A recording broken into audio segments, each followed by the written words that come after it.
It's Friday, February 21st, 2020. Digital Trends Live is about to start. Here are some of the topics we're going to cover on today's episode. What would you think about Twitter becoming more like Wikipedia with online moderators? It could happen based upon a leaked demo, which features misleading tweets being labeled with bright colors. And whether you listen to them or not, there's no denying that the band BTS is an international force and trending all over the internet today. We'll give you a crash course to bring you up to speed on the band. And we've got some great guests, including Mike Builder, the CEO of Jackbox Games, to talk about the evolution of the iconic You Don't Know Jack game into the modern age on a digital platform. And we'll head to our New York studio where our own Jeremy Kaplan will be sitting down with Todd Reibold, the VP of Sales and Marketing at Rollplay, to discuss their rideable cars for kids and the kickoff of the Toy Fair in New York. I would pay money to see Jeremy try to ride that. All of this and more on today's episode of Digital Trends Live.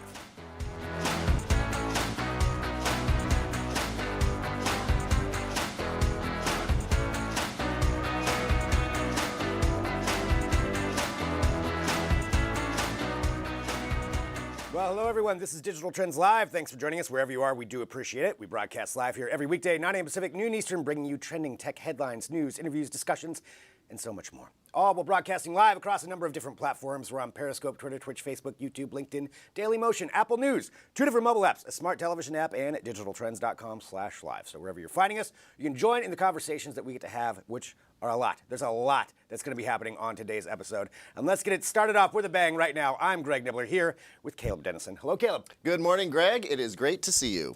I said that was very newsmanish. I liked it. Did you like it? It was solid. I've been planning it since the shower this morning. Even with the turn, I mean, It was perfect. Yeah, really. I mean, I think you found your groove on it. Trying to up my game. Yeah, so just a little bit. Let's get started here talking about some trending topics, and we have a lot to get to. But first, this has to do with Twitter and some potential changes ahead of the political season here, where maybe it's going to become more like Wikipedia with moderators. So this is according to a leaked demo that NBC actually got their hands on, and it showcases some ideas they have for actually labeling tweets as either misinformation or blatantly false or misleading. And that's part of what they're looking at. The way this would work, well, essentially, you would see somebody come up with a tweet, and the demos showcase a Bernie Sanders tweet, a GOP tweet, so definitely focusing on political figures for that side of it, where whatever their statement is, underneath you would get a brightly colored label that states whether or not it is misleading. So as you can see right there,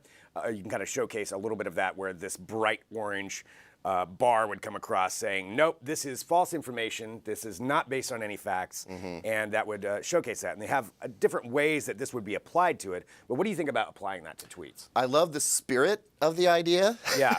Which is a kind of a roundabout way of saying I have many questions and a few doubts. Like, right. First of all, who are the moderators? Yeah. I understand the point system is supposed to mitigate just pure trolls coming through and wrecking all of this. But how do we choose the moderators? You know, or how are they chosen? Yep. How are they vetted? And how many of them are there going to be? The whole fact-checking thing is not just for anybody to do. You know what I mean? Right. There's some qualifications that kind of go along with that. But with that said, I do like the idea of labeling just highly false stuff out there. I think that's not a bad idea. Wikipedia, as we know, can be a little bit of a mess because if just anybody can go through there and make edits, well, then you never know what you're looking at. You might be looking at something that was recently edited with false information. True. When you visited, 10 minutes later, it might be accurate. And obviously Wikipedia has done stuff to try and mitigate that issue. Right. Twitter, again, this is just a beta idea, so it needs some time to be worked out. It is. I mean, it's a beta idea, but I will say that, a couple of things. You brought up that point system. So that was one of the things where they were talking about, how they could possibly do this. And, one way would be either with public figures and verified journalists on there being the fact checkers. But again, how many of them can really be doing that all the time?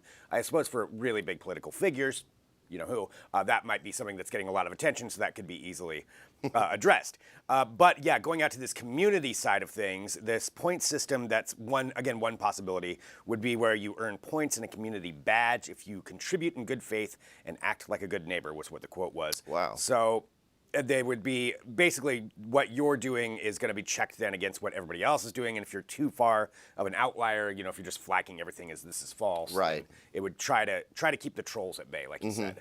So that would be one way to do it. But yeah, it's an interesting way. I don't know if letting the community be the voice is necessarily I think the it best needs way. to I think be. you're just going to get armies one way or another that are going to try to, you know, sway that. I think that a verified subsection of the Twitter community, I mean, we're all part of the Twitter community, right? Right. If we're on Twitter, we're part of that community. Yeah. So I think like a highly vetted, verified subsection of the community would, you know, probably be a good idea. But just broadly speaking, I mean, this is an interesting notion. Will Facebook follow suit? You know, right now what they're doing behind the scenes. They're proposing that they just take stuff down rather than just flag it. I think that brings me to my big point here, which is I like the idea that there's freedom to put whatever you want out there, but they come back around and it gets vetted and marked so that it can be distinguished as potentially false information. That feels a little bit more free, I guess, and a little less authoritarian than just flat out flagging stuff and taking it down. Saying this is false. Yeah. This is false info. Yeah. They're out. Yeah, and that is, I kind of like that idea of it. And hopefully, you know, they work on something for this. There's no word on when this would come out again. It's a demo. Twitter did confirm that it's real, that this is something, you know, it was leaked out, but this is something they've been working on. And they test stuff out all the time. Yeah. But that's one, especially leading into this political season where this is such a huge issue with all these different social media platforms trying to figure out how to manage the political ads and then false information. This is something that Twitter's doing. They've already banned political ads. So if going to this route, I mean, it would be a big deal, I think, if they actually implemented this. In the news this morning is a lot of reporting around some very strong confirmations that there potentially could be some meddling in the next election, some more concrete indications that that's possible. Obviously, this would be a handy tool to help try to fight back against that. I do want to point out that, you know, the very first version of this story did have some errors in it. It was said that they were going to roll it out and that it was going to roll out around March 5th. That has since been retracted. Yeah. However, that came from somewhere. So, you know, I would be looking around, you know, early March to see if something like this actually does roll out. Yeah, or they just kind of leaked it out there to see what the people would say. Kind of take the temperature of the community and see what they think about it. That could be it. It'd be a smart way of doing it, I suppose. Well, you can read more about that at digitaltrends.com, so let us know what you think about possible Twitter moderators. All right, continuing on with social media, let's talk about Facebook. So here's something that Facebook wants to do. They want to pay you for your voice messages. So this is kind of an interesting policy that came out, and this also comes, you know, on the hindsight of all of these different companies who have been basically kind of busted Amazon, Apple, Google, Microsoft for listening to your calls or listening to what you're saying to your various platforms, whether it's Alexa or Hey Google or anything like that. Sorry, I just set those off, I realize. But all of the speakers are all of them are off now. So let's just keep going. Facebook portal. So this is what they're talking about. So the voice recordings will be part of a new program called Pronunciations. And in theory, this would be something so that they can help, you know, better render their recognition systems and better understand language. But they would give you points based on different tests you would take, and that would earn you up to $5. $5. That's not even enough for a footlong these days. It is not. I find that insulting. Look, I understand the fact that they need to improve their voice recognition systems, and I don't know, does this kind of seem like a sort of a half-hearted attempt by Facebook to make it seem as if they're acknowledging, yes, we are utilizing your voice recordings to help better our recognition systems. So we'll proactively tell you that we're doing that, and oh, hey, look over here, $5. You know, right. I'm not a fan of this at all. I understand you need that data, you need that process to improve things, but how many people are really wanting Facebook to be their smart assistant or interact with Facebook? Not very many people. I mean, and Facebook's really making a big push for that, clearly, you know, with Portal and their different devices that they've got out. They have not backed down from that. They even doubled down and made some new products for it. But yeah, who is really going to trust Facebook on this? And I know they're not the only platform that has issues. They all do. They've all had issues. All of them have earned some of the mistrust that everybody has. But Facebook in particular, I don't know. I'll say this, and listen up, Bezos. If Amazon wanted to proactively pay me to, use my voice recordings in order to better its, who recognition, and then give that to me in some sort of like Prime points or Prime discounts that exceeded $5, yeah, I'd be okay with that. That's fine. I know they're going to use it anyway, so might as well, compensate me in some sort of a way. That's great for Amazon. I shop there. I interact with them. I use that voice assistant. I do want it to get better. I don't really care about Facebook and talking to Facebook and having that, get better. So, fine. Take this idea, other companies, and utilize it. Facebook, just stop. Stop it. Stop doing. I like the idea now of your Caleb hot takes, but we need like a little video of your head like dubbed on a boxer or something. Like, listen up, Bezos. Listen, Bezos. Listen here, that you. needs to happen. All right, we can read more about that at digitaltrends.com. Let's talk about something creepy now. All right, there is, in case you didn't know, a tour that's going to be happening starring Whitney Houston. How, you may ask? Well, the holograms are back. And this is actually coming from her estate as the one doing this, so they're promoting it, a Whitney Houston hologram tour. And there was a little bit of a debut of it, showcasing the technology, and it is nothing if not creepy. It is pretty, you thought Tupac was bad, there was the Roy Orbison one, but now you've got Whitney Houston. They add on all these weird things that like go with it too. So they're like accenting her with like digital, dust or whatever that was coming off her, stardust. And this is what they're going to be going around touring with. So this thing's actually launching. It is a tour that's going to be coming around. Caleb, I got to ask, what do you think about digital Whitney Houston, holographic Whitney Houston? Well, I kind of want to back it up and talk about, how I feel about holographic any artist. Who's this for? Is this really for the fans? As you mentioned before, the estate is what is doing this.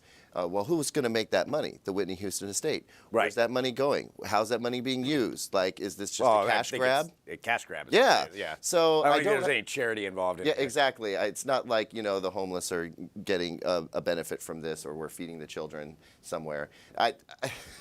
Sorry, I don't know. Whitney Houston, like so many other artists, had a rough life, a very interesting career. There's a lot of positive and negative things that we could say about these artists. You can lump Michael Jackson in there, Tupac in there. Yeah. I don't know. I think that just because you can doesn't mean you should. And I personally like remembering these artists as they were when they were alive. Yeah. And if I want to revisit their legacy, I'm going to do that by listening to their recordings. There's nothing that you can bring back via hologram that sells more of that artist and their personality. Yeah. When you go to a live show as opposed to just listen to an album or, maybe watch a video, what you get out of seeing the artist is seeing how they are acting in the moment, how they're bringing the music to you at that time. That's part of the live performance. It's part of their personality. There's no real personality here. It's a recording of personality being put out via hologram, and the fact that they're putting it on tour? Yeah.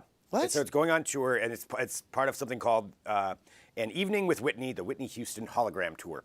And it's kicking off actually February 25th. So in the UK, that's where it's going to start. This just seems so fake and inorganic and non-genuine and not really what music is supposed to be about. According to Pat Houston, the pop star's sister-in-law and former manager, he said that she adored her audiences she said she adored her audiences, and that's why we know she would have loved this holographic theatrical concept. Like, how do you know that?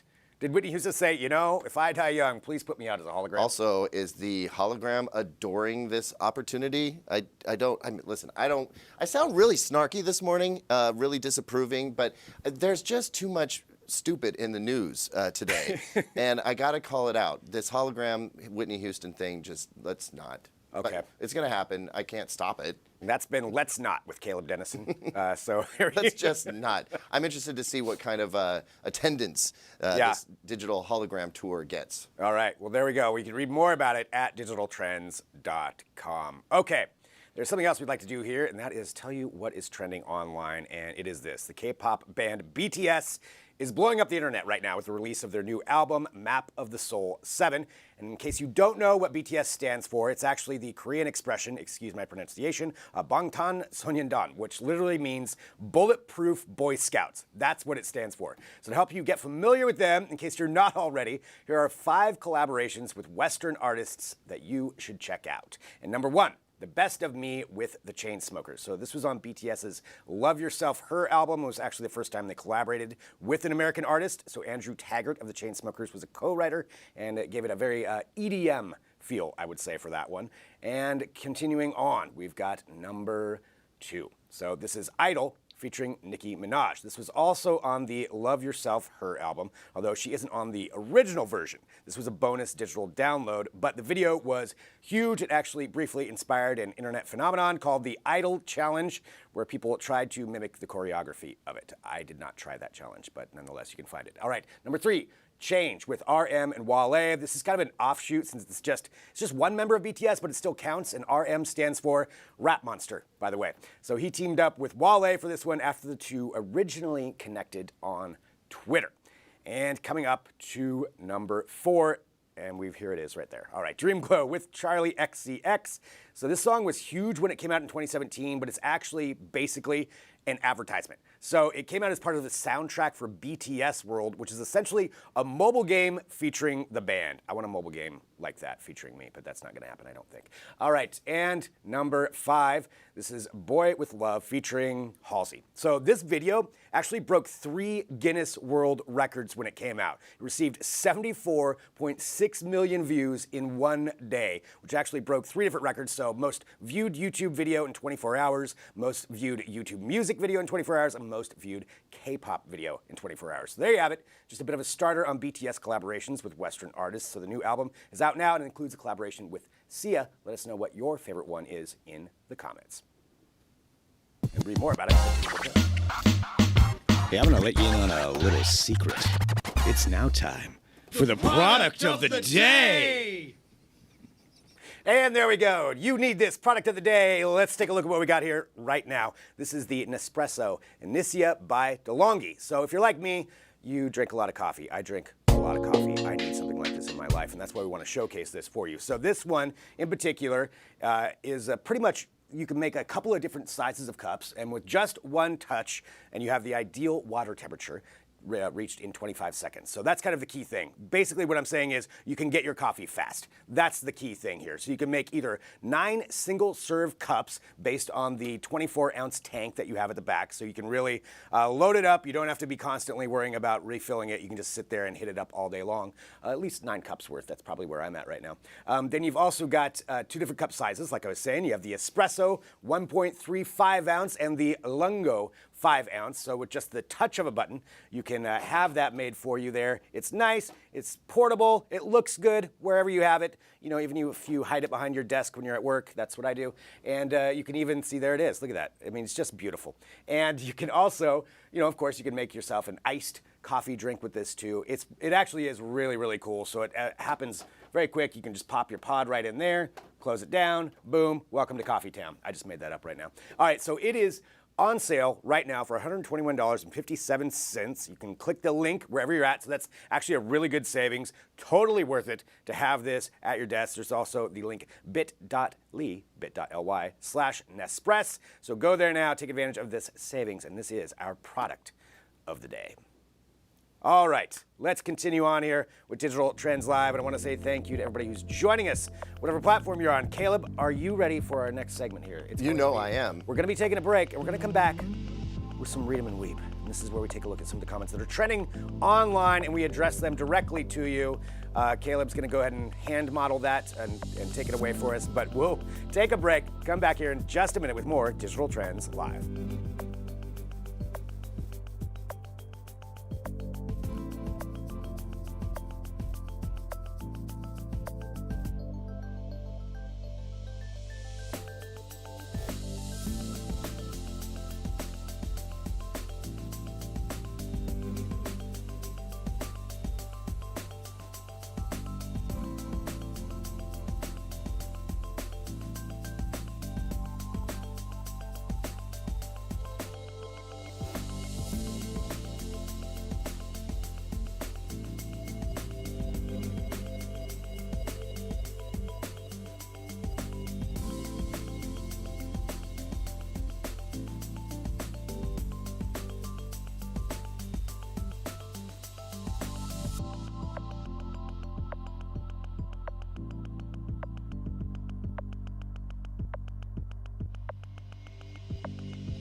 Welcome back to Digital Trends Live. Thank you for joining us. We have a lot of show ahead of us here today to talk about technology, but right now we want to talk about you. Yes, you. And what's trending online. This is Read 'em and Weep, where we take a look at some of the trending topics out there and maybe address some comments that are directly to us. I'm Greg Nibbler, here with Caleb Dennison. Caleb, are you ready? I am mostly ready. Okay. It has occurred to me that I should really have some glasses that I can wear for this segment because my old man eyes are having a hard time reading some of these tweets. I'll read them for you. Okay, that's Christo, when that hashtag Friday feeling kicks in, what is the Friday feeling? Well, right now, my Friday feeling is pretty stinking good. Oh, well, that's good. Yeah, I'm excited for this weekend. I'm excited to be done with this particular week. Friday.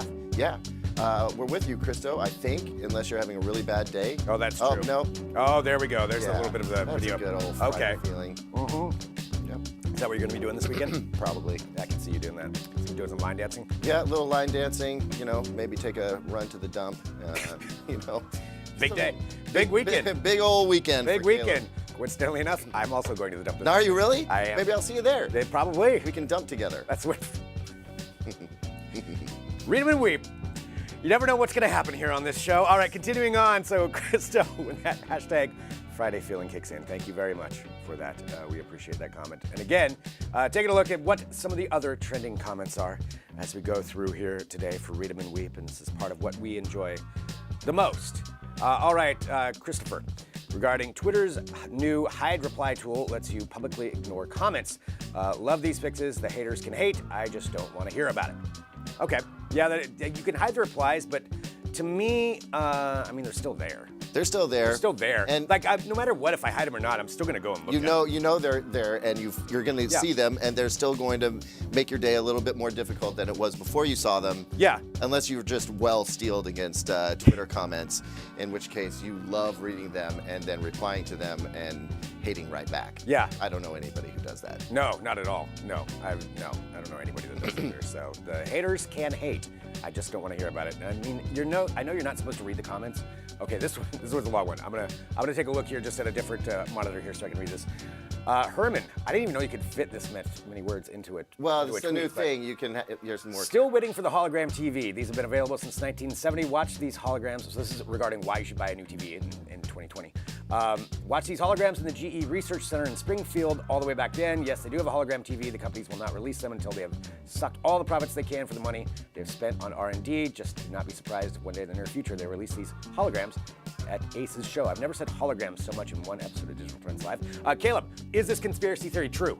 No, I'm not going to say that it's entirely true. I do know what Herman's talking about. It's a sort of holographic technology for a holographic display.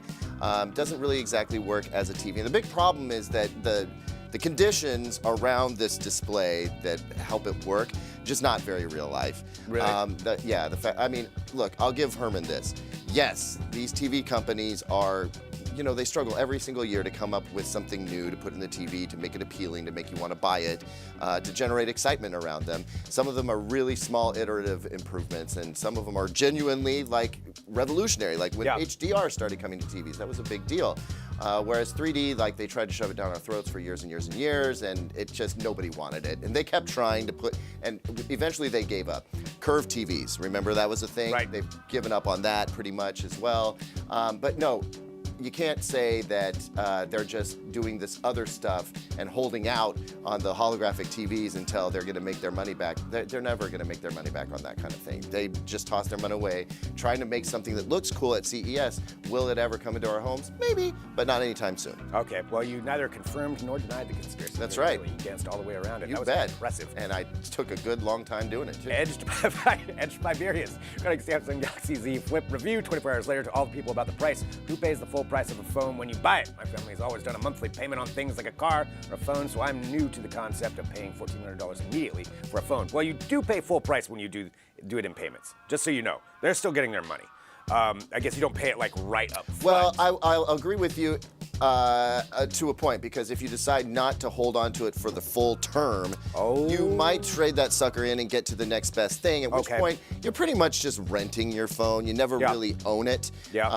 And then there's the people in the camp of buy the phone, own it, sell it for more than you would have paid for it if you had done the lease thing, and then you might come out ahead. But that requires not dropping it. That's exactly right. That means keeping it in pristine condition and not marring it up. And honestly, you know what? All this does is just makes me long for the days when wireless carriers would subsidize the price of the phone. Right. And if you just signed a 2-year contract, you got a free, awesome phone. Yeah. I miss those days. Those days were good. I know we need to get to a break here pretty quick, but let's do one more here. One more comment. We got Rachel Allen regarding Sony WH-1000XM3 versus blah, blah, blah. Which is the best? How are both these headphones for passive noise canceling on planes without music? Don't always want to listen to music, but sometimes work on a plane for long hours and just want something to block the sound. And how are they with ANC? But again, no music. Thanks.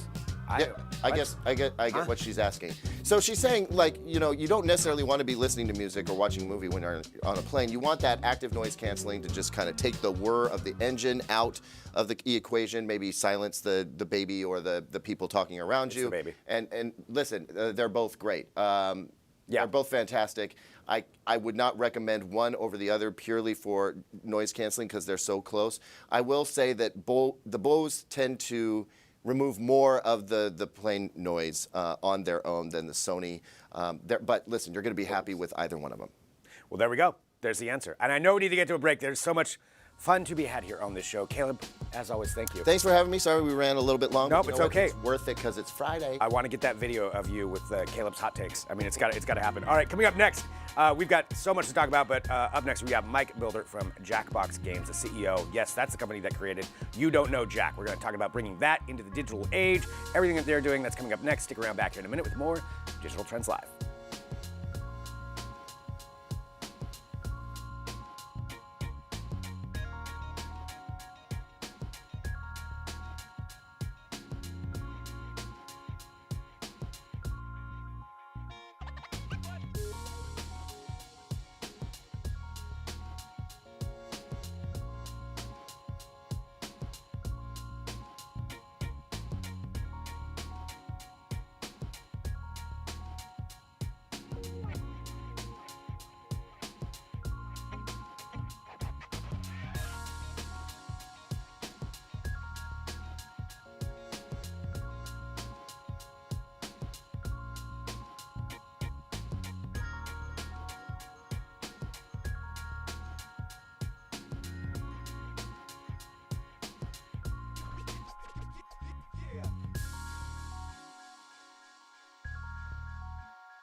Welcome back to Digital Trends Live. Again, thank you everyone for joining us wherever you are. We do appreciate it. Of course, you can hit that subscribe button, get the notifications when we do go live, and join in the conversations here. Let's have a conversation right now, though. I am really excited to have our next guest on, and that is Mike Builder, the CEO of Jackbox Games. Thanks so much for joining us. Thanks for having me. I want to give, in case there are people out there who don't know the actual history of You Don't Know Jack and Jackbox Games, can we give them just a little bit of context of how this all began? Sure. The company used to be called Jellyvision, and we made a game called You Don't Know Jack back in the 90s.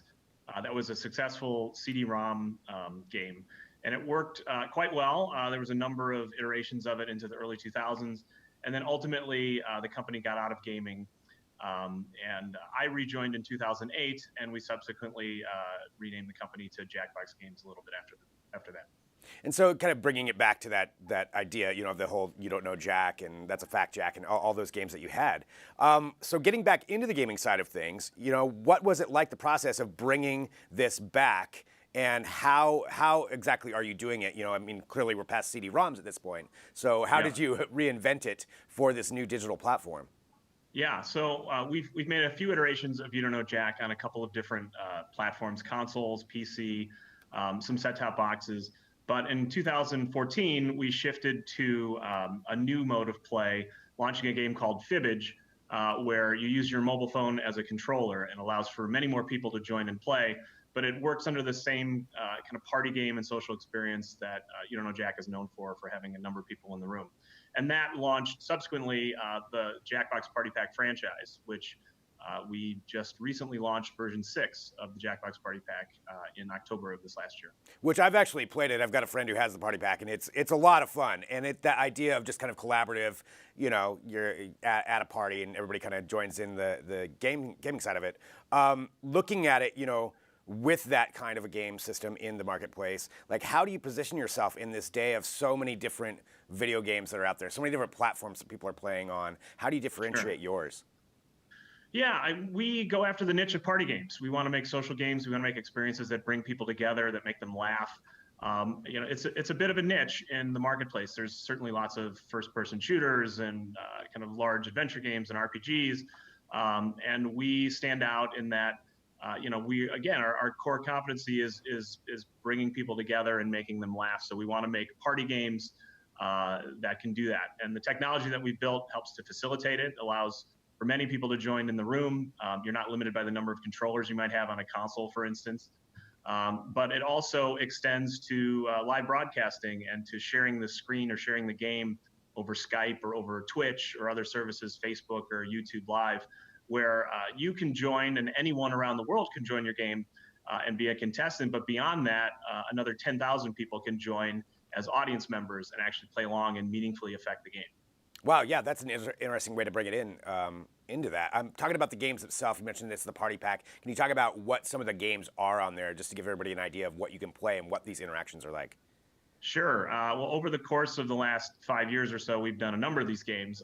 Some of the bigger or more popular ones, Quiplash, which is kind of a who can be funnier. You respond to a prompt and they both come up on the screen, and everyone votes on who's funniest. A game called Fibbage, which is a lying bluffing game. A game called Drawful, which is based around awful drawings. And then a couple of the more recent ones, Trivia Murder Party, where you're kidnapped by a serial killer and you have to answer his trivia questions to escape. And Push the Button, which is a hidden identity game. That's quite popular in the latest pack. What is the R&D process like for you guys there when you're coming up with these games? Is it just somebody pitches something? Do you take pitches from other people? Like, what's that actual process like? Yeah, we don't take external pitches, but everyone in the company is welcome to pitch, and they're actively involved. Right now, it's no secret. We actually just announced that we're working on Party Pack 7, so you can expect that sometime this fall we'll launch Party Pack 7. But the whole studio transitions into kind of an R&D, prototyping, and pitch process. And that happens over the course of kind of fall until around now, as we start picking the games that will go into the next pack. It sounds fun. It's quite a bit of fun, and amazing how talented the folks are here. We have a great team here at Jackbox, and again, anyone can pitch. So even if you're brand new or you just joined the company, or if you've been here for quite a long time, everything is looked at and everything is considered. That's great. Talking about going forward, and you mentioned you're working on Party Pack 7, but looking forward with gaming, just the way that it's changing and how big of a market this is becoming. How do you foresee games like this transitioning and evolving over the next 5 years or 10 years? Where do you see something like this kind of platform going? Yeah, well, it's interesting. I mean, it's constantly shifting, this industry. I mean, this year alone, we're going to have some new consoles from PlayStation and from Microsoft with Xbox. There's the emergence of streaming services like Twitch have been very interesting. I think utilizing those to actually work as a platform or and have interactivity in them is something that's likely to come, since you can have so many people join and play. And our games take advantage of that now, but it's certainly something in the future I think that will become more mainstream. Just for you personally, which one do you play the most? I play all of them. I have a couple of kids and they love them, so that's always fun as a parent. I would say the most laughs that I have, Quiplash, Fibbage, those are probably the ones I laugh the hardest at. But Trivia Murder Party is a great, fun game. A game called Joke Boat, which is in our last pack, another very funny game. I think you're showing some footage of that right now. Yeah. They're just a great way to span big age ranges. Again, I play with my kids, but I can also play with parents. All our games are rated T for teen. If you have a phone, you can join and play. There's no app to download. It's very frictionless. It's very easy to get in and play and entertain a huge group of people. So it's quite a bit of fun. I always enjoy it. It's great to just laugh while you play, but it's great to laugh at work too. And we make these kind of fun and entertaining experiences. So it's always a fun time to play something new or play the ones that we've already launched. I love it. That's awesome. Well, to let everybody know too how they can get the party pack, and if they don't have it yet. Thank you. We're on all major digital platforms. We're on all the consoles, so Xbox, PlayStation, Nintendo Switch. We're on PC and Mac on a number of different marketplaces. We're on a number of set-top boxes, Apple TV, Fire TV, the Comcast Xfinity X1. So if you have a digital platform that connects to your TV, it's very likely we're on it. And if we're not, give us a little bit of time, and we're working towards it. There's even an iPad version, so you can take a portable version of it around. So, it's on mainstream platforms. If you're a gamer, you might know about us already. But if you're not a hardcore gamer and don't own a console, there's likely a set-top box in your house already where you can find our games and play them. Nice. Well, Mike, I want to say thank you so much for joining us to talk about this. Really appreciate it. It's a really fun platform, and it's always fun to see what the new iterations are as these newer versions come out. And appreciate you being here on Digital Trends Live. Yeah, thanks again. All right, so fascinating, right? It's talking about gaming and just what a storied franchise that is, and coming into this digital age of where it's at right now. Really interesting, and seriously, the games are pretty fun. All right, let's go to this. We have to take another break because we have so much to pack in to this show. There is a lot on the way. We've got a new edition of TBD, which is going to be happening here later on in the show. We've also got Ken Young from Flipboard. Coming up next, though, we have our own Corey Gaskin from New York, where he has his hands on the Samsung S20 Ultra. He's been using it. So this is like the brand new phone. He's just had it for a very short amount of time. He's going to talk about some of the features, talk about some of the cameras on it, and give us his opinion on this new flagship device from Samsung. So that's coming up next. Stick around, back here in a minute with more Digital Trends Live.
Well, hello, this is Digital Trends Live. I'm Greg Nibbler. Appreciate everybody who joins the show. Again, I always say it, but I just want to remind again, hit the subscribe button wherever you're watching. Then you get notifications when we're live and all of these cool videos that we put up. You will be the first to get to see them, and you can share it and let your friends know. But right now, we need to talk about some phones, and we all know that Samsung Unpacked happened just a couple of weeks ago, and our own Corey Gaskin has his hands on one of the Samsung S20 Ultras. He is going to tell us all about it. I see it right there. Corey, what do you want to tell us about this phone?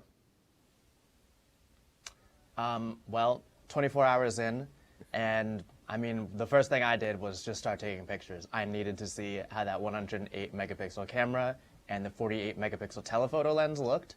So I just started zooming in on things. I'm, of course, checking out the battery. You know, what are we at right now? It's been just about a day, and I'm about, you know, this is getting close. It's 15% now. So we could say day-long battery life. I'll give it another better test in this next following day, but all I did yesterday was take pictures. Actually, a good question, I think, to start off with, now that I'm understanding this, just some of what you're doing, is just to let everybody know, like, when you get one of these new phones, because you get all the new ones that'll come in, and you go through this testing, like, what is your testing? I mean, you mentioned taking pictures, checking the battery life, but how do you actually go about that? Yeah, so, I mean, especially with battery life, you just want to use it how people are going to use this phone. Same thing really goes with the camera.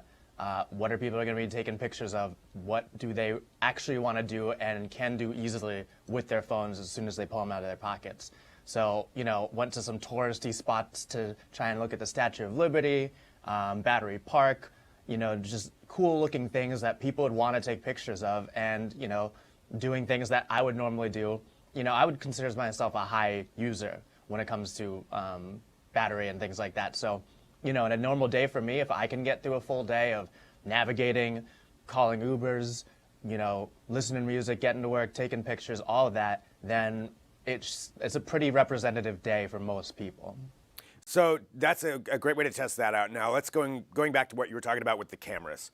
And that's something that I feel like every new iteration of these phones that come out, everybody touts their cameras. But this one has some pretty specific things that I don't know if it's the first time that we've seen some of this stuff or whether they're just the first time for Samsung, but there's some pretty remarkable stuff going on with the cameras. Can you walk us through those? Yeah, definitely first time for Samsung. Some of this stuff we've seen close to before, but the big marquee feature, the two biggest marquee features are the 108 megapixel main sensor. So that is really just to get you just a ton of detail, so that when you take these pictures, you can, if you don't have the exact shot that you want, or maybe you wanted to zoom in, but you notice after the fact that there's something in there, you can crop in and not lose really any detail at all. A little bit, but definitely way less than you would on any phone with a smaller sensor. And then you have the 48 megapixel telephoto lens, which is what gives you that 100 times zoom and a 10 times optical zoom with 100 times digital combination. So there's a lot going on inside here. The camera hump actually sticks out like a significant amount. It's definitely something that when you put on the table, it's resting right on that hump. But this is what you're gonna, you know, what you're gonna have to do when you put so much optics into a device like this, and the optical stabilization that you have to put around it to make something like these super zoomed in shots look the way that they do without being blurry or shaky. Yeah, that zoom it really is pretty incredible what they've been able to do with that. I mean, looking at this, you know, with this array here on the Ultra, and I know a lot of what you do is compare it to what some of the other flagship phones are. How has this camera so far, just in the short amount of time that you've had it, compared to some of the other ones out there? So the thing that I'll say sticks out to me most, two things when it comes to Samsung's improvements and what they have over other competitors. Samsung's improved their low light functionality and night mode too a little bit, but we'll get to that in a second. The second thing is that it's really just, it's blown me away with that, and also paired with the ability that it has with the extra lens and the zoom. I didn't expect it to perform as well in lower light conditions, but it captured the most color. When I compared this against the Huawei P30 Pro, which also has 5 times optical zoom, but not 10. I'm sorry, it has 10 times optical zoom as well. But this goes beyond to 100 times digital zoom, and the Huawei stops at about 50. So I was comparing at the different stages. I compared to the iPhone 11 Pro, which only has 2 times optical zoom and then goes up to 5 and 10 for digital zoom. And, there's no contest when it comes to a phone that doesn't have anything beyond a 2 times zoom, like the iPhone 11 Pro. 2, 5, 10, blows it away when you compare optical zoom on this versus an iPhone's digital zoom. Against the Huawei P30, which could keep up to about 10 times zoom in terms of optical functionality, was the S20 could pick up better colors, especially in low light. So it was a pretty strong contender early on. Samsung's always really likes to get really dramatic looking images. And I was joking, I think, saying that one of those pictures, a lot of their sunset pictures look like Monet paintings, but they're really nice looking photos. And when you get that zoom, then you not only, because if you see some of these pictures, I've zoomed into 100 times on the Statue of Liberty and basically only got the torch in it. So it's really hard to think what you would actually use the 100 times for. Right. Like, you probably can't even see with your naked eye something to frame up and be like, I want to see that in 100 times zoom. What you're going to do with that is everywhere in between, where you can crop in and out and see like a really nice, I have a really nice framed up 25.5 times zoom photo that, just crops in the Statue of Liberty so nicely. And that's something that's going to really deliver a lot of value for people. Yeah, that looks amazing. That is something that I'm really impressed with when it comes to that. And just thinking about that, I mean, you almost have like binoculars kind of wrapped up into a phone as well, just adding another feature. I'm just thinking of some different ways you could use that. That's really cool. And again, we're talking about the Samsung S20 Ultra right now. So you've had it, I think you said less than 24 hours or about 24 hours right now. So going through these tests, like what's next for you in testing out the phone? Is it more pictures, more battery? What else are you going to try out on it? Today, I'm definitely, right after we get done with this, I'll probably do a nice 0 to 100 charge. I did yesterday, but you got to do a 0 to 100 and see where it gets to the next day. So day 2 will be interesting. And I'm going to do a lot of the same stuff. I'm going to be running around the city taking a few more pictures. I want to test out 5G on here, since we do have a few places that we can catch the ultra-fast Verizon millimeter wave 5G. So, that's another thing that people, when they're in those areas, they'll use too. So we'll see how that affects battery life. But that's going to be the next day and over the weekend, just a ton of pictures. I'm going to look more into night mode. I did take some comparisons.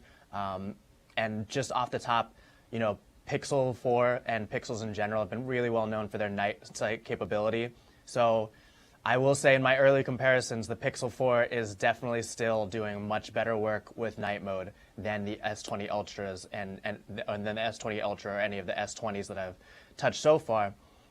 So, Samsung's done a lot of improvements with their after image processing, but that night mode just hasn't quite hit properly yet for me. So I'm going to do a little bit more in-depth testing there too. Nice. Yeah, that Google Pixel 4 night mode, they have really gone ahead of everybody else with that. So that's kind of interesting that even with the Samsung Ultra S20, it's still not quite there. But Corey, I want to say thank you very much for joining us. I know you've got your work ahead of you to test this thing out, and then we'll get to see the actual hands-on review, once you go through all the processes. But appreciate you being here, and thanks so much, Corey. Absolutely, my pleasure. Thanks, Greg.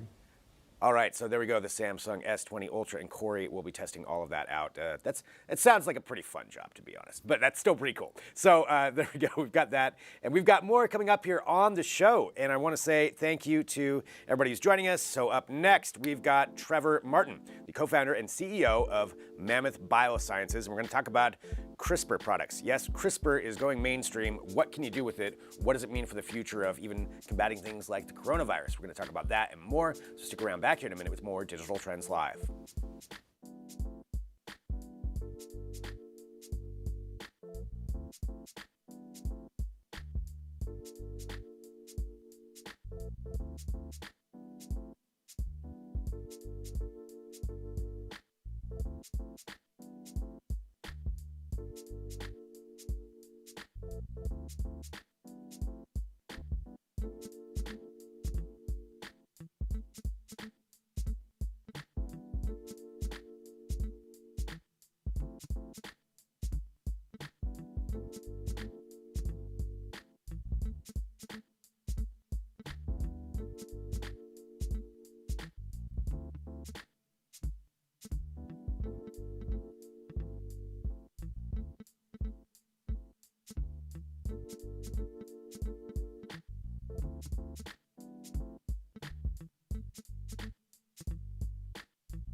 This is Digital Trends Live. I'm Greg Nibbler. Thanks for watching on whatever platform you're on. Share the show. Let people know about it and join in the conversations we get to have, because we like to keep you up to date on what is trending in technology, including all of that cutting edge tech that is out there. And CRISPR is something that we're probably all familiar with that term by now, but what can you do with it? What's being done with it? That's what we're going to discuss in part right now. We've got Trevor Martin, who's the co-founder and CEO of Mammoth Biosciences. Thank you so much for joining us.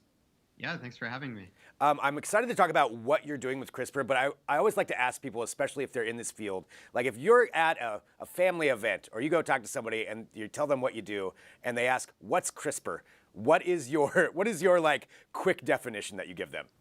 Yeah, that's a great question. I think the most common way of describing it is as a kind of word processor for the genome. So the idea is that what if we took the billions of base pairs that are in a genome, maybe even the human genome, and we lay them all out in a giant Word document. And what's interesting is that through things like the Human Genome Project, we've been able to actually map all of this. And through tons of additional work, we've also seen that even tiny single letter changes in this giant billions of letter document can actually result in very serious diseases. So if you can look at the genome like a word processor, then you could say, oh, wow, I could actually edit that document so that I could actually cure a disease. And that's a very powerful concept. And I think that's the way that CRISPR's traditionally been thought about. What's interesting about what we're doing at Mammoth, I think, is that we actually view it more as a search engine. So rather than just a word processor where you can kind of edit and change things, we actually think about it as what if you could just search in general? So rather than kind of a control X, it's more of a control F. And that's a very powerful but subtle concept. So instead of just changing things, what if we could also read out the presence or absence or something? Or what if we could even just highlight a section of the document? Sometimes that can be important. Or we want to remind ourselves it's there. Or we can insert or delete whole sentences. So we really think about CRISPR fundamentally as a way that we can programmatically and reproducibly interact with DNA and RNA, which are the building blocks of life. Wow, I mean, it's really incredible to think about that we're at this point, and I love that analogy of word processing. That's something that I think everybody can understand. And using that kind of tech and being able to do something like that, I guess my next question is, what do you do with that? Like, what does this mean for humanity, and what does this mean for different things that you can use that for? Yeah, so I think at its core, a lot of it speaks to this idea of precision medicine and precision health. And this has been a concept that's been talked about for quite a long time now. And I think there's been big advances made, but I think using synthetic biology tools like CRISPR, for example, is going to allow us to take that next step towards really being able to, example, on one end, tailor therapies to individuals, and on the other end, in terms of diagnostics, to be able to actually correctly tailor those therapies. So, for example, if there's a cancer, being able to very quickly, rapidly, and accurately diagnose the exact mutations that are driving it. Or maybe even in the realm of infectious disease. What if to see if your son or daughter has strep early in the morning, right before the school bus comes, you didn't have to just take a guess or go to the doctor's office? What if you could actually just get that information at the same level of precision as you would get in a hospital, but in the comfort of your own home? I think it really, in general, allows us to take more ownership over our health. Wow, that's remarkable. That's something that could be like basically an at-home, using your strep throat example, like an at-home strep throat test, where you could just know right away. That's fantastic. I mean, just thinking about what those ramifications are, even just for something like that going forward. Now, you also talked about, the Control F finding things, but replacing things. What about some other? I mean, are there different ways of enhancing things, or what are some other ideas that are out there utilizing this kind of technology? Sure. So the kind of on the therapeutic side, the classic way is changing something. So maybe the nucleotides in our genome, A, T, C, and G. Maybe there's an A that's causing some sort of disease that we want to change to a T. That's like a very powerful concept. But beyond that, a lot of diseases are actually caused by not a kind of incorrect sequence in the genome, but actually that a gene is maybe turned on too much or turned on too little. So a really powerful concept is what if you could go in the genome and kind of correctly turn that dial so that the gene is at the right expression level, is what we call it. And that's a very powerful concept. That has nothing to do with editing the genome, but actually has to do with just tuning the levels of the proteins that are being expressed in our cells so that we get the right outcomes. Looking at it, from this aspect of really highly customized treatment that you could do. I mean, it's down to somebody's specific RNA, and being able to work on that. What kind of technology is needed to get it to that point, to where we could have kind of this this really customized technology and these things where like a local doctor, even at your home, that you could start doing it? What's necessary to make that happen? So it's definitely one of these areas where it takes a village. So CRISPR is a critical component of many of these kind of revolutionary ideas in how we change personalized medicine, but it's also a part of it, right? So for example, on the therapeutic side, a big thing that's being worked on right now, and something we're excited about with the proteins we work on at Mammoth in terms of enabling new ways of doing this, is delivery. So how do you actually get these powerful synthetic biology systems to the cells that you want them to go to? So for example, right now, many of the kind of gene editing therapies that are being worked on are what we call ex vivo. So that means that the editing is actually taking place outside of the body. So for example, with some sort of blood-based disease, you would actually edit the blood outside of the body and then put it back in. But you can imagine that's a very complicated, potentially expensive process. So what if you could actually edit what we call in vivo? So what if you didn't actually have to take the cells out of the body? And there's also many diseases where you can't take the cells out, right? Like heart disease, liver disease. Right. These are not things where you're going to be able to do that. So that's a very powerful concept that really hinges on the ability to correctly deliver what you're working on, the synthetic biology systems like CRISPR. And I think that's an example on the therapeutic side of where there's multiple systems working together to create a really exciting outcome. And on the diagnostic side, I think that once you have this really accurate, say, at-home result, you want to make sure that you're taking the correct next steps. So I think this is where powerful molecular diagnostic tools like what we're creating at Mammoth can really mesh well with existing systems like telehealth, right? And telehealth has made a ton of progress, but there's still limitations because the doctor can only get so much information from someone sitting at home. But once there's these really powerful molecular diagnostic tools, you can imagine actually integrating them with these existing telehealth systems, for example, to have much more powerful outcomes. Wow, I mean that's revolutionary. Something like that, where you could just say, "Hey, here's my reading," and just give that directly to the doctor via telehealth, and remove all of those barriers for people to actually get proper medical treatment. That's incredible. I want to ask too, just to let everybody know where they can follow along with what you're doing, and follow along with the progress and get more information if they want. Absolutely. So we have a website that goes into more detail and also has some great explanatory videos about how CRISPR actually works. And that can be found at mammoth.bio, mammoth.bio. In addition, you can follow us on Twitter at mammothbiosci as well. Well, Trevor, I want to say thank you very much for joining us. Really fascinating, and it's exciting to see where this is going and what we're able to do with it. And it's great to have somebody like you who's working on that and coming here on the show. Appreciate you being here on Digital Trends Live. Yeah, thanks a lot for having me. It's going to be an exciting next 10 years. Hell yeah. All right, so a lot to talk about with that. I get excited about this new technology. CRISPR, all right, let's do this. We have to go to a break. We're coming back here in a minute. We've got Ken Young from Flipboard for another edition of Tech Briefs, so he's going to join us for that. Stick around, back here in a minute with more Digital Trends Live.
Welcome back to Digital Trends Live. Thank you everybody who's joining here. Hit that subscribe button, that way you get the notifications when we do go live. And it's Friday, which means it's time for another edition of Tech Briefs, where I am joined by Ken Young from Flipboard. Hello, Ken. Hey, Greg, nice to see you again. Good to see you too. A lot to get into as usual. Let's start it off with Jeff Bezos. So earlier this week, Jeff Bezos made a surprise announcement that he was going to be donating $10 billion to help fight climate change. Now, the thing is, that's great, $10 billion. That's not anything to sniff at. That's some good money. But what is it actually going to do? What's it actually going to be used for? That's one of the questions we've kind of been debating all week, and I don't feel like we've got a lot of answers on that. I mean, that's the typical MO for these type of things, right? It's like, hey, I'm making this grandiose announcement saying I'm going to use my wealth for X, Y, and Z, and praise me for this and don't question how it's actually going to happen. Trust me, it will happen, right? I mean, and that's kind of where we're at right now. But I mean, look, this is less than 10% of Jeff Bezos's actual wealth. And look, I think I on one hand commend him for doing this, but understand there is some heavy criticism being levied at him because it's almost like it's hypocritical of what Amazon is doing for climate change. Look, $10 billion to save the world from climate change, great. But also climate activists are saying, well, okay, but what about how is this actually going to be donated? I mean, this is going to be donated to activists. It's going to be donated to NGOs and scientists. But who's going to be accountable? How are these grants going to be issued? Are they going to be grants? Who's going to be managing this? Will it be Jeff Bezos or will it be somebody else that he designates?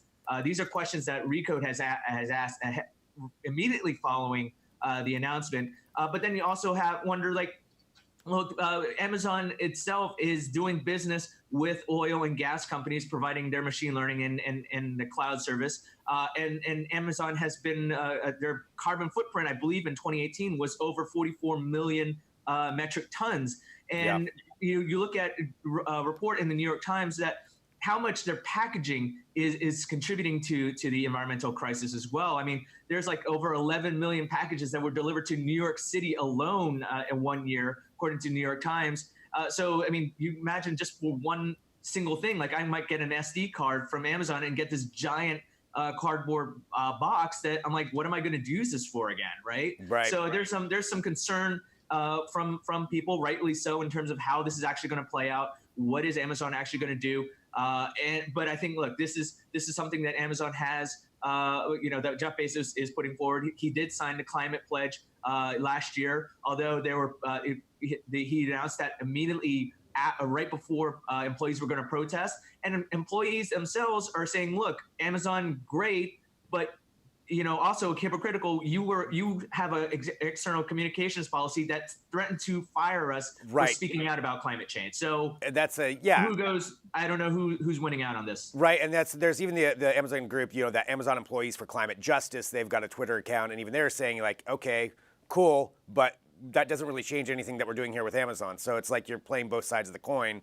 and what does that actually mean? Yeah, we'll have to see what shakes out with it. I mean, again, I want to encourage somebody for donating money. That's great, but what's it being used for? And you have to take it kind of with a grain of salt when it comes to Jeff Bezos. Even though it's $10 billion, it's a really small percentage of his wealth. So read more about that at Digital Trends and Flipboard, of course. Continuing on here with some other trending news this week. Let's talk about streaming television. That is something we haven't brought up for a little bit, but the streaming television wars are very much in full effect, and there are more services coming out this year. In case you didn't know, you have HBO with their HBO Max. That's going to be rolling out here later this year. You've got the Peacock network, but CBS, they are now going to be expanding their all-access network. So this is because of their re-partnership with Viacom. Now they have access to all of these Viacom brands, as they call it, a house of brands, and they're going to be bringing a lot more of these in to the platform that they have already. There's going to be kind of a 3-tier system. There's one that's free using Pluto TV. Then there's one with some ads. And there's one where you pay and you don't get the ads. But they're going to be adding in things like MTV and Nickelodeon and those kinds of channels onto this. So you're going to get those with your subscription. But you got to wonder, is that enough to really fight off somebody like an HBO Max or convince somebody to be like, well, no, I want to go to CBS All Access over some of these other ones? Are we sure that it's actually going to be called CBS All Access, or is it going to be called CBS All Access Plus now, Go On Demand, or whatever it is? I mean, I didn't wake up this morning and think, there needs to be more streaming services out there. But I think with the combination of Viacom with CBS, now Viacom CBS, there's a lot of synergies. Oh God, I can't believe you used that word, but like a lot of integrations that could happen between the two properties. And they have a host, they have a large portfolio of content that there's no mistaking, of not only films, but also TV episodes. And all of that will now be available within this new version of CBS All Access. And I think what's interesting about the deal is that it's going to put it in better competition with NBC's Peacock, which has not quite launched yet. Also with Warner Media, which HBO Now, also with Hulu Live TV, and even YouTube TV, which a lot of people do use for that. But yeah. But CBS is falling behind in terms of the audience, right? They have 11 million subscribers as of end of last year, and they're shooting for 16 by the end of this year. Yeah, 16 million. So they're also saying they're giving you not only sports and live shows, but they're not betting on exclusives as well, which is they're gonna betting on licensing as well. So licensed content will be available on Netflix and other properties as well that you might also subscribe to. So it's quite a gamble for CBS. Right. I mean, could we start to see more of the Star Trek categories content being licensed out, available on Netflix or available on Hulu and everything like that? Who knows, right? Yeah. But there's another thing for everyone to worry about. Right. Yeah. I mean, and they've had success with the Star Trek side of things, so I mean, I can see that part. But yeah, I don't know if it's all going to get on there. By the way, instead of synergy, it should have been Kenergy. I think that's what you gotta hashtag that. You're really just ruining these jokes for me. I was about to talk about Ken Plus at the end. Come on. Oh boy. Well, we just ruined this. This thing's going off the rails. All right, Ken, let's talk about SpaceX. SpaceX making an announcement this week that they are partnering with Space Adventures, which means they could be bringing people into orbit, tourists, sooner than we had thought, possibly by the end of 2021 or beginning of 2022. This would be not the trip that goes around the moon, where you have the Japanese billionaires doing that. This would be setting up 4 people to orbit the Earth for a few days before coming back. I mean, really, space tourism is actually finally going to be happening, and it's happening sooner than we thought. Would you want to go up on this? I don't make millions of dollars, Greg, so I can't afford that space travel. Eventually, yes. In the long term, yes, I would love to go into space and whether it's going to the moon or kind of referencing back. Let's do the whole Star Trek thing, right? But this is going to. I think with space tourism is really heating up. We're the years, the deadlines people are talking about were 2021, 2023. We're there. We're at that point, right? And so SpaceX, Elon Musk's company, has done a great deal in terms of advancing their technology with their reusable rockets. Although the Falcon 9 rocket did have a little bit of a hiccup landing earlier this week, but look, they are betting on sending now 4 tourists or space tourists up into space. This is going to be 850 miles above the Earth's surface, right? So this is going to be higher than most people have ever been. I believe it's one of the Gemini satellites, Gemini probes that's of that feat. Gemini, I believe 9 or 11. I can't quite remember. But this is since 1966. No, this is going to be as high as that. So I think this is going to be a great view for a lot of people for up to 5 days. Again, as you mentioned, this is not. They won't be the tourists that go the furthest. That would be the Japanese fashion entrepreneur that's going to be going the furthest to the moon for a lot more money. But I mean, whether or not this is actually is more affordable to the masses, it's probably going to be for years to come. Now, SpaceX is certainly hitting their milestones because now you also have Blue Origin. You have with Virgin Galaxy, Richard Branson's one. They have aims to set people out into space as well. But really, it's just more like, hey, we're out in orbit and now we're going back down to Earth, right? These are quick trips. But SpaceX is giving people an extended period of time in orbit to really experience Earth.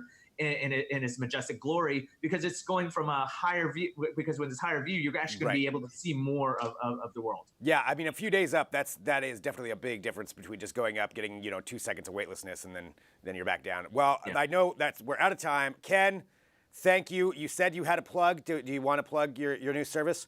Well, I mean, sure. Ken Plus available soon. There it is. Maybe. There it is. I don't know. Always soon. It's always on the horizon. All right, Ken, thank you so much. As always, I'll talk to you next week. Thanks, Greg. See ya.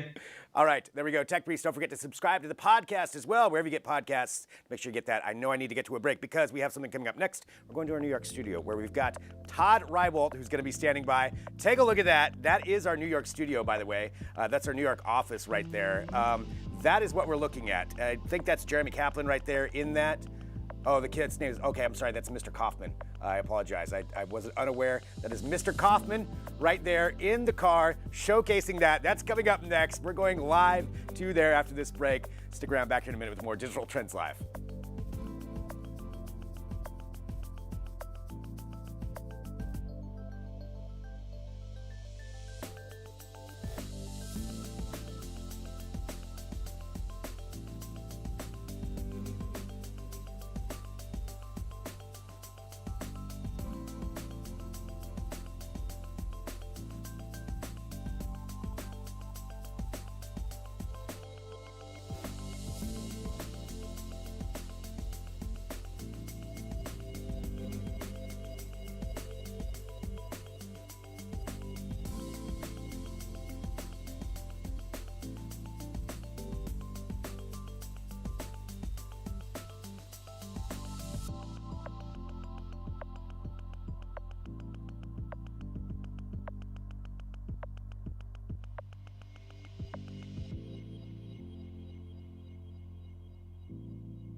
Welcome back to Digital Trends Live. Thank you, everybody, for joining us. Hit that subscribe button, get the notifications when we go live, and we are all over the place. So I'm here in our Portland, Oregon studio, but we are heading to our New York studio right now where basically it's a show and tell that's set up right here. I am really excited for this interview, and I want to know if Jeremy's going to get in one of these, but we'll find out here in a minute because joining us, we're going to have Todd Reibold, who's the VP of Sales and Marketing at Rollplay, and our own Jeremy Kaplan. Jeremy, I'm handing it off to you. Take it away. For the record, I will not be getting one of these things, although I could.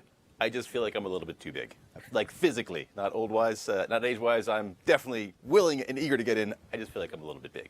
But yes, we're joined by Todd Rywald from Rollplay. Thank you very much for joining us.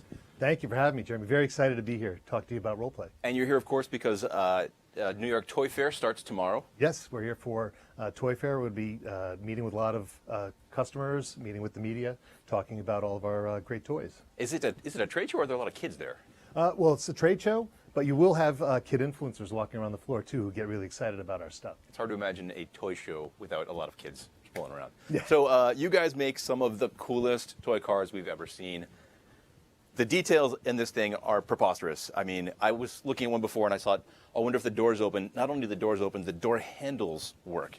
Yeah, that is what we're known for. We will give you the most detailed driving experience. If you're a little guy and you're looking, or a girl, and you're looking for a car just like mom or dad has, we're going to provide that. And we've got all the coolest car licenses as well. So, all of the... You said Mini Cooper before? Mini Cooper, yeah, we've got the global exclusive license for Mini Cooper, but we also do BMW, like you see here. We've got Porsche, we've got GMC, we've got Chevy, do the Silverado. We've got, Where were you when I was a kid? Yeah, I wish they had these when we were kids. I mean, it was amazing. Todd, tell us a little about the company. So, Rollplay is part of a larger company called Good Baby, which also owns Evenflow and Cybex brands. Okay. Rollplay is the toy version, our division of the company. We're a wheeled good company, so it really does play up on our strengths. We've got a lot of innovative items across the company that have wheels, and so we've really focused on that in the toy line with Rollplay. And we've got toys that age from 18 months all the way up to adult, if you're able to fit on one of these items. And you were saying before, this probably could actually support me, but maybe it's just... Might not go so fast with adult in there. But a car like this would, you could be roughly about 75 pounds or so, we'd say, okay. In a car about this size. It'll allow it to still perform at the highest level. But we've also got items like the wave catcher over here, which is, it's an aluminum deck, electronic hybrid scooter and skateboard. So it handles like a scooter, but rides like a skateboard. So it's a unique driving experience. And it allows you to do all sorts of really cool tricks. Our brand is really segmented into what we say the ride segment. So if you're a little guy and you're just kind of along for the ride, sure. 18 months to 3 years old, you would be in our ride segment. If you were just starting off to be a driver, you would drive something like this BMW. So age 18. Yeah, 18 months. So the drive segment is, you're getting behind a steering wheel. You're actually driving the vehicle. And then we have a segment that's a little bit older we call the perform segment. So if you're ready to start doing some tricks, do fun stuff like you could on our Nighthawk or on the wave catcher, now you've got the ability to go out there and really show your stuff. Do all sorts of fun, different tricks with the Yeah, Tell us about the wave catcher over here. This is a white rollable deck? Yeah. So the wave catcher is a totally unique driving experience. It's like you're flying on the ground. You steer it with your hands on these handles. There's little caster wheels on the sides, and you can actually have an accelerator and a brake, just like in a car, that you can speed up and slow down with. And it's a totally different driving experience. Both genius it's like and you're terrifying. flying along the ground. Yeah. So how fast is it going to go? This will go about 6 miles an hour. That's surprisingly fast. And you could be, and this will carry somebody up to 110 miles an hour. But I think that we could get on it and actually use it. Just I don't think you'd get as much of an experience out of it. I see something like that, or the. I'm sorry, what's this called? That's the wave catcher. The wave catcher. I see things like this, and my first thought is tricks. You mentioned tricks before. You must have like video libraries of people doing insane things. Oh, you go down our YouTube channel. You can go on our social media, and you can see kids doing amazing tricks on this. A lot of kids will take their own videos and send them to us too, and show us all the cool stuff that they can do with both the Nighthawk and the wave catcher, because they are totally unique driving experiences like nothing else that you're going to find. That's our push, is to be innovative that way, is to take something that you might be familiar with and put a twist on it. Fast and the Furious for kids. I love it. Yeah, exactly. So tell me a little bit about how you guys stay competitive in this day and age, because it feels like in the modern world, you've got YouTube, you've got social media stars, you've got TikTok, and all these things are distracting kids from just getting outside and playing. How do you compete in that world? Well, what's great about what we do is you can't replicate this with an iPad or a phone. You can't, the driving experience, you got to get in there. You got to get out there and do these things. And that's what's been great for us, is that kids aren't going to get this experience any other way. And so it's really fun to do something that's innovative for them, give them a little bit of twist on the experience where they're surprised and say, wow, it's unlike anything else I've done. I got to have one of these. Yeah, and I think parents should appreciate that too. It's not we all struggle as adults to get off of our tablets and our devices. It's very important that kids stay off of them as well. Like you said, if they had these when we were young, man, it would have been amazing. So I'm wondering what the relationship is with a brand like a BMW, for example. Are they really particular about you guys getting the detail and nuance right? They must have a lot of oversight. I think one of the reasons that maybe oversight is the wrong word. They want to be involved in the partnership. Yeah. I mean, one of the reasons that they like to work with a company like us is we deliver such a meticulously detailed experience. And this looks just like a BMW X5. It's got the chrome wheels, the mirrors, like you said, the doors, even the handles work. It's got electronic lights and sounds. The headlights turn on. It drives beautifully, and it's comfortable. I mean, it really is a little BMW X5 for a kid, and so they love that, and we love working with them on stuff. Great branding for them, of course, but great fun for kids. I think you have some that have MP3 players and radios built in. Yeah, we have. As well. You can have MP3 players in some, FM radios. We've got all sorts of different electronic sounds from actual vehicles built into them too. Oh, wow. So you get the working horn. I would be really laying on that just nonstop. Yeah. Dad! Really does replicate the experience, and we've even got versions that have a remote control that you can control the driving as well. So it's for safety and also a little bit of added fun too. You're driving around with your kid as they're pretending to steer. And that's where we get back to those videos, because if I had this for a child, I would be taking them all over. You're going to be in the backyard. We're going to take a video of this. I'm sending this everywhere. It would be so fun. It operates just like a smaller version of an RC car, only it's this huge, and it's got your child behind it, so it's that much more fun. Yeah. I love that. And especially with something like this, where, I mean, my mind is just going to the crazy stunts that one would be doing. It just feels like, it sounds like a blast. Nighthawk is our best-selling item because it is like nothing else you've ever seen. Like nothing else. You're flying along the ground, and anybody who's tried this says, I've just got to get one of these. And what's funny is when one kid sees somebody driving one of these, they're like, what's that? I've got to have that. And then they're going out there and making sure that they find it as well. I just had a vision of fleets of like 10-year-olds screaming down the streets on these things. Oh, that would be terrific. And then you've got a flag, of course, which is really more of a safety. Yeah, the flag is for safety. Yep, so that way if their kid's driving around in the driveway, they can, mom and dad can see them. A little easier for safety. Let's talk about Toy Fair for a second. So what are you guys going to be showing off? What's the new products? Are we looking at it here? These are some of the new products that we're featuring at Toy Fair. The Wave Catcher is, we launched it late 2019, and it's really going to be out there in mass this year. That is our big push. I think that the Wave Catcher is going to be fantastic. You can see this summer a lot of kids zooming around the park, sidewalks. That's a big new innovative item for 2020. We've also got a whole line of new realistic cars that'll be on display at the show, as well as the Nighthawk, which we're entering into. This is our second full calendar year on the Nighthawk, and it's still just ramping up. People are still just discovering the Nighthawk and why it's unique and fun to play with. So it's still new to a lot of people. I honestly, I don't think you'd have to explain it. I took one look at it and I said, I need that. I know I don't fit on it, but I need it myself. Doesn't matter. I'm sure our viewers are curious. Walk us through some prices if you could. Okay, so Wave Catcher SRP suggested retail about $199. Okay. The BMW would be $249 retail. Nighthawk would be $149 retail. They're all great value. They're really well constructed, very sturdy, as you found out. That Wave Catcher will hold, while we'll say up to 143 pounds in terms of peak performance. I can get on that all the time. You can see I'm a lot bigger than 143. And I was up on it before. Handles fantastic. And I could probably get into this thing too, but again, again, your knees might be up a little bit, but you'd be able to operate it. These bring a whole new level of fun to the driving category. That ride-on performance is as good as you're going to find anywhere. What I think is really interesting about this also, and stop me if I'm wrong here, we think about a lot of toy products, but also a lot of consumer technology and electronics. Holiday shopping season becomes a big one, but I bet you guys have a huge boom come summer. Well, that's when a lot of people are using these, but these are very much gift-giving, because of the little bit higher price points. Yeah. And so we have a nice solid business all year long, but then the holidays you'll see that ramp up because everyone wants one of these, when it comes time for the holidays. You buy on the holidays, though, you got to put the snow tires on. It's a whole thing. That's a good way. I'll take some notes. Todd, it's been great talking to you. Thank you so much for coming in and bringing all these great things. Fantastic. Thanks for having me, Jeremy. Again, excited to talk about Rollplay. We got to take a break and break down the studio, but we'll be back in just a few minutes with lots more cool tech, so please do stick around.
Welcome back to Digital Trends Live. I'm Greg Nibbler. Thank you for joining us. Hit that subscribe button. And normally, this segment would be on Wednesdays, but today we're having it on a very special Friday. It's time for TBD. Joining us, of course, we have Adrienne Warner and Jess Serba. Hello. Hello. Hi, Greg. Hi, how's it going? Happy Friday. Great. Yes. Yeah, it's going awesome. It is indeed. Well, what do we have on tap today?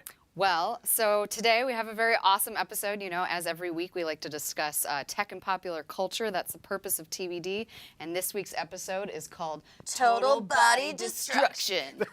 Which we'll explain in a few minutes. All right. Excellent. First, we have something very important. Okay. As you know, it's Friday.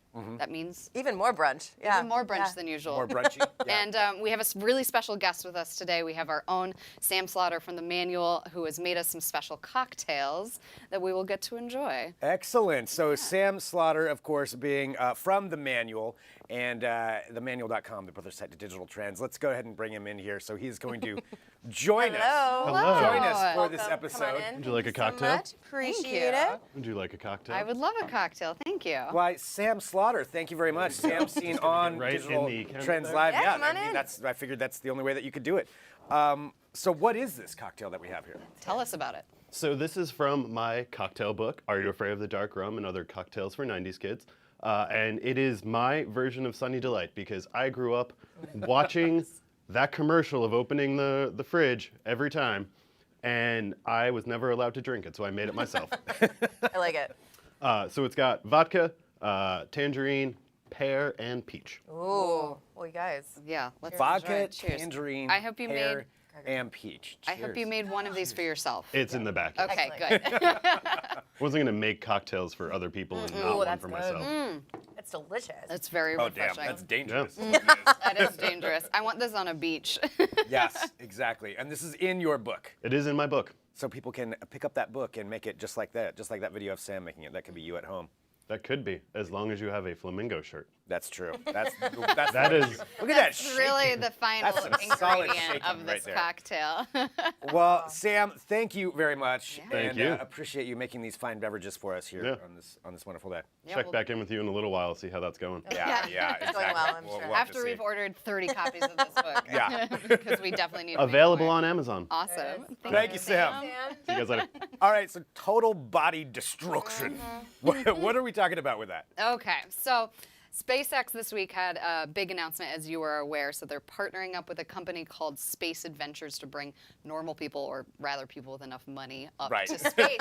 And semi-normal. these missions are going to consist of 5 days free orbiting in space. So not just going up and, leaving going a little bit above Earth and coming back down, but actually spending time in space up to 5 days. It's going to be 4 people, and they'll send them up in the SpaceX's Crew Dragon capsule. And something interesting, too, about this is they're actually going to send people higher than in orbit than the International Space Station. So they're actually going to go out further than the International Space Station, which is a little terrifying. And it kind of is. Made us ask ourselves, what are all the terrible things that can happen to you in space? Yeah. Yeah, that is something that I've actually thought about before. Like, I really want to go to space, but I have my own fears. What's your biggest fear? I'm afraid that there's going to be a crazy person on board, and that crazy person's going to panic. Like, that's in every kind of space movie ever. There's the one guy who panics and then hits the escape hatch or something. Right. And there's no containing them because you're floating around and they can't float Greg, are you afraid fast that enough to grab them. you're going to be the crazy person? That's or... also a concern of mine.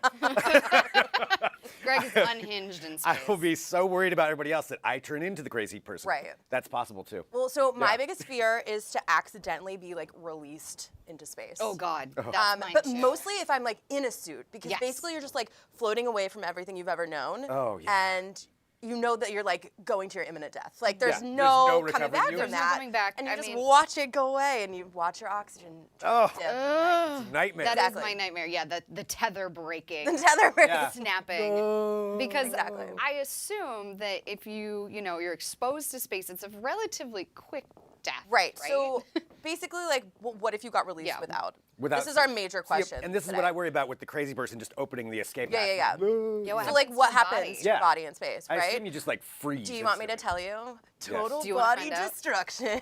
Boom, boom, boom, boom. Drink it home. So let me tell you first, what won't happen, because there's all the myths of what will or will not. So you're not going to explode, unfortunately, because I feel like if you're gonna, Yeah, you kind of want the make it story, quick. right? Yeah. And your blood isn't going to boil either. And both of these things are because of your skin. Okay. Basically, the skin is going to both keep all of your organs inside, and it's also going to keep your blood pressure high enough that you are not gonna have your blood boil, basically. Really? Okay. To know. So you're also not going to freeze immediately either, which 'Cause is that's what another I assumed. right. Everyone thinks Yeah. you just freeze up. Right, like in the episode of The Magic School Bus when Arnold takes off his space helmet in Pluto. Really important. I really right. have this reference nailed down. Really? Yeah. So it's due to the lack of both convection and conduction in space. The heat doesn't leave the body quickly enough for you to freeze before you suffocate. So Okay. you'll freeze eventually, Suffocation. but Okay. that's not how you're going to No go. breathing. Right. So you will, however, inflate. So basically, you have great things to look forward to, basically. Due to the reduced atmospheric pressure, the nitrogen that's dissolved in your bloodstream near the surface of your skin starts to bubble. And then those bubbles expand. So you can expand up to 2 times the size of your of your body. Yeah. So you're gonna slowly expand. You're going to slowly and suffocate expand at while the you're same still, time. yes, exactly. The loss of external pressure also causes the gas inside your lungs to expand. So the number one tip, if you accidentally get released into space, You go up just into space. exhale. Make sure all the Right. everything's out of your lungs. Practice at home before you go up into space. Exactly. Practice at home. Just in Honestly, case. yes. And then after about 15 seconds, your body will have used up all of the oxygen in your bloodstream. Wait, how long? 15 seconds. Okay. So that's when you're going to lose consciousness. Okay. So enjoy the scene. You have 15 Right. seconds. 15 of- seconds. 15 seconds And of breathe out. free Exactly. spacing And out never- there. And then after about 2 minutes, that's when your organs will start to shut down. Okay. All right. Well, There's no oxygen, yeah. This is all So very if you haven't been miraculously saved by the 2-minute mark, it's bye. You were not joking. It's total body destruction. Total Yeah. body destruction. So if you sign up for one of these space flights, just know what you're getting yourself into. We've warned you here on TBD. Yes. Yes. Exhale immediately Exhale immediately. and prepare to expand very slowly and for a painful Sounds death. fun, right? Yeah. Awesome. Awesome. Well, we'd be remiss to not have one of our recurring segments, if we may move on from space. Oh, we may indeed. Which is called Kick Stop It. Yes. So this week, as every week, we take a look at the wild world of crowdfunding and the delightful projects that get funded, some that are crazy ideas that get a lot of money, some that are awesome ideas that maybe don't get so much. And this week, we're going to be talking about a little robot that teaches your kids to code, and it's called ClickBot. ClickBot. It's really terrifying Oh, looking. yeah. Yeah, so you can like a big worm. configure it in a bunch of different ways so it can move around, drive around, or walk like a spider. It's supposed to befriend your child and teach it how to code. Now, there's a lot of apps and things out there that teach your kids how to code. I don't know if I would want this horrifying robot to be. I'm down for both robots and both coding for kids, but this thing is terrifying. Yeah, terrifying. it really is. Why does it you can transform get into so many things? multiples. That's scary. Oh, an army of them. An army of Sweet. them, just what you want. You know, I think the part for me is just that blinking eye. I don't like the eye. It's like Baby Hal. Oh, yes, it is. It is. Yeah. No. And since we're talking about space, I It feel does like not have a. I feel like there's poor intentions behind that eye, but I get the idea. Like coding, that's good. I get the idea. Yeah, kids are digital natives nowadays, and this is a cool. Oh, no. the spider. See, there's no need for a snake robot ever. No. We can take a step back, maybe give our kids an iPad. Universally, we can all agree that's a terrible idea. I think the spider is cause for me to kickstop this. Yeah, honestly. No, Yeah. me too. Seeing that thing slither through your grass. Oh, the snake? Yeah, no. Definite kick stop it. No. I mean, look at that. Just put a knife on it. Oh, it That's has what I'm seeing. pincers. Why would it have pincers? Oh, there's Yeah, that there's no one. need That for one I'm that. done. No. Done. Wake up in the middle of the night. That's like sitting at the end of your bed, just staring at you. Well, it is really popular. It's been pledged over $400,000 and it has more than 30 days to go. So if this doesn't terrify you, you can still donate. Help your kids. Yeah. Help your kid create little monsters that will haunt your dreams. All right, so kick start it or kick stop it? Kick stop it. Stop for me. Stop it. Yeah, so Stop completely for me, Greg. stop it. Yeah. All right. Well, there we go. That is the kick stop it segment. And thank you once again for another wonderful edition of TBD. I will have nightmares about snake robots and going into space, but that's part of the segment. Oh, Please enjoy some Charlie Cam. Oh, look at that him. is an amazing. That's a pretty fantastic Charlie That's Cam. regal right there. Yeah, we took a really great hike the other day. He enjoyed himself. All right. Well, thank you, everybody, for joining us. Again, this is Digital Trends Live here every weekday, 9 a.m. Pacific, noon Eastern. I appreciate all of you who join in the show. Coming up next week, we've got, another action-packed week of tech to talk about. Andy Boxall is going to be joining us to talk about some of the things that were going to be announced at MWC, but since it's not happening, they've got to get announced somehow, so he's going to do it for us. So he's going to be joining the show, and of course, we have all of our usual information and interviews and headlines and all the different things that we get to talk about here, and I appreciate everybody who joins us. So hit that subscribe button. I say it a lot, but I mean it. Please hit the subscribe button. It's a great way to get notified when we go live and to share the show. So thanks, everybody, for joining us. I'm Greg Nibbler. I'll see you right back here next week for another edition of Digital Trends Live.